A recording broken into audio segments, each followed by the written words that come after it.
pessoal, continuando nesse debate sobre a exploração e a superexploração, eu gostaria de afirmar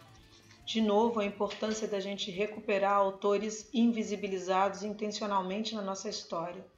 E entre esses autores, há um brasileiro latino-americanista que fez parte de um grupo muito potente de cientistas sociais que em pleno exílio produziu muita riqueza de elaboração sobre como deveríamos entender por que vivemos como vivemos. E entre esses invisibilizados estão Rui Mauro Marini e Vânia Bambirra, dois gigantes intelectuais militantes que desde a sua juventude fizeram uma escolha de estudar para servir ao seu povo. Isso é muito lindo, porque é um exercício gigante de humildade pessoal, né? Quando você entende que a sua função é ser melhor naquilo que você faz para que outros possam ser melhores também. Esse é um exercício dificílimo de se fazer numa sociedade de muita concorrência e de muita solidão. Então, que a pandemia sirva para a gente se munir de processos que permitam a gente voltar a ter desejo de estudar com quem nos ajuda a pensar bem para melhorar o nosso caminho do viver. Então, em 1973, o Marini escreve um livro. Na verdade, ele não escreve um livro, ele escreve um texto que vai se transformar num livro por conta da circulação que teve no circuito de engajamento social do qual ele fazia parte, que era da militância no exílio, que se chama Dialética da Dependência. E nesse texto, o Marini vai mostrar que a exploração, que é um mecanismo geral de funcionamento desse modo particular de produção, que é o capitalismo, nas economias da América Latina, ela ganha uma forma diferente, um conteúdo diferente, exatamente porque nós não somos economias gigantes como as internacionais. E, ainda que a superexploração seja o resultado contínuo de um processo geral, aqui ela é o nascimento desse processo. Ela é o momento que narra quando a gente deixa de ser economia colonial e passa a ser, aparentemente, uma economia independente, formalmente, politicamente, mas agora já engendrada em um elo, uma cadeia produtiva que não vai permitir a gente, para além das superações possíveis na nossa capacidade criativa, a gente ser autônomo de fato como nação e como potência. E ele vai explicar então a superexploração como esse mecanismo que tem uma resposta para fora no que funciona, a forma como funciona o mercado mundial e os ditames das economias centrais sobre as economias não centrais, e como esse processo vai ser organizado para dentro na forma como, desde o seu nascimento, a exploração ela não vai cumprir a possibilidade dos trabalhadores se realizarem no consumo. Portanto, além dela ser intensamente mais forte no processo de esgotamento físico do trabalho, dela ser mais violenta no processo histórico de consolidação das jornadas de trabalho, ela tem uma particularidade que é o pagamento dos salários abaixo da reposição da capacidade de suprimento das necessidades básicas dos e das trabalhadoras. Isso significa dizer que a superexploração ela cumpre uma dupla função. Os capitalistas daqui, eles exploram mais intensamente, porque não são os donos do mundo, por assim dizer, e ao explorarem mais intensamente, dado que vem oriundo de um processo de exploração e tortura muito violento do período colonial, que é o escravismo, eles vão consolidar um tipo de liberdade mais restringida ainda do que aquela forjada nas economias centrais. Então, a superexploração é o que explica o papel da América Latina na dinâmica internacional. E ele vai dizer que, na verdade, essa explicação ela é resultante de um movimento que é o seguinte. Ele vem do fato de que, uma vez convertida a América Latina no centro produtor do capital, seu próprio modo de circulação, o qual não pode ser o mesmo que o que foi engendrado pelo capitalismo industrial e que deu lugar à dependência, para se constituir um todo complexo, há que recorrer a elementos simples, combiná-los entre si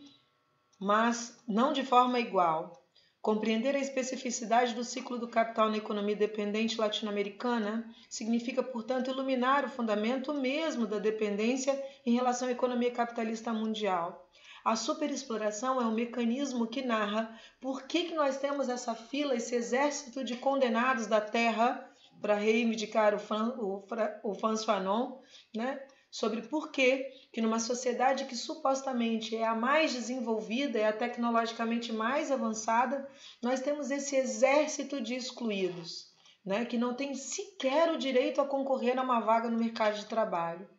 Há um documentário muito incrível que explica isso,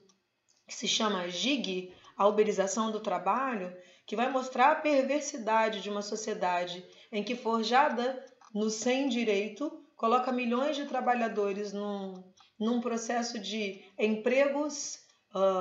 no salve-se quem puder. Se a gente soma isso, os contratos de trabalho precarizados, o número de vendedoras,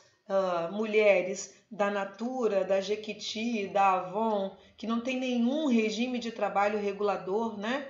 E todos esses, a jornada de trabalho abusiva das mulheres, e agora das mulheres, mães e professoras que têm que trabalhar em casa, o aumento de todas essas mazelas sociais vinculadas ao adoecimento físico e mental dos nossos e das nossas trabalhadoras, tudo isso não nasce hoje, mas hoje ganha a dimensão da pandemia social, que é como um vírus é capaz de nos ensinar tanta coisa sobre os tempos vividos e como esse vírus nos exige abrir os olhos para pensar se é possível reivindicar outras rotas que não a da exploração e da superexploração. A superexploração é um mecanismo que narra a relação entre as economias mundiais, mais e menos desenvolvidas, e no interior das economias menos desenvolvidas, o quanto parte daquilo que a gente produz não ficará para a gente na forma de consumo, e sim para o abastecimento da economia mundial, porque somos economias que produzem para vender para fora e não para vender para dentro como primazia. Isso é que se define como pauta exportadora. A gente produz para vender para fora e não para realizar para dentro. E mesmo que fosse para realizar para dentro, isso não se daria sem menos superexploração. Então, o que define a superexploração na economia como a brasileira, a paraguaia, a mexicana, a argentina, não é só mais exploração. Mais exploração é desde o nosso nascimento. Mas é um tipo de superexploração muito condicionado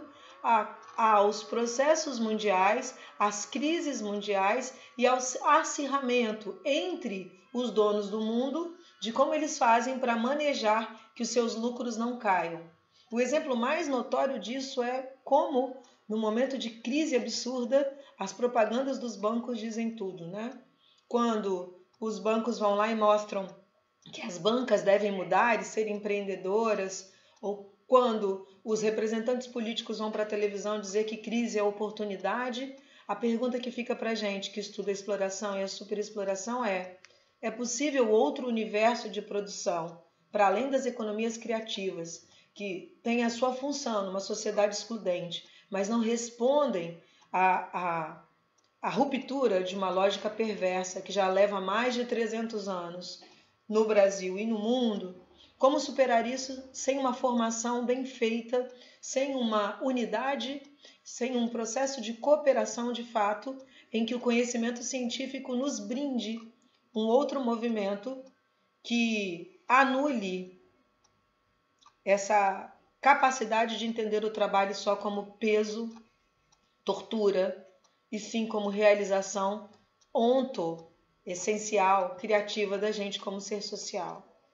A superexploração é um mecanismo violento, assim como a exploração, mas ela narra que há um mundo desigual que se combina entre si e que toda a combinação desse mundo desigual resulta em aumento da jornada de trabalho, intensificação da jornada de trabalho, no mesmo tempo eu entrego mais produtos e recebo menos, e agudização dos nossos endividamentos. Pois se uma coisa é normal na superexploração é que desde o nosso nascimento nós não fomos concebidos como consumidores sem dívida. que então a gente pense profundamente se a pandemia viral e a pandemia social não exigem de fato novos marcos civilizatórios, como reivindica Istvan Meszaros. Ante a isso, a gente reivindica sim o que o Thich Nhat Hanh nos ensina. É necessário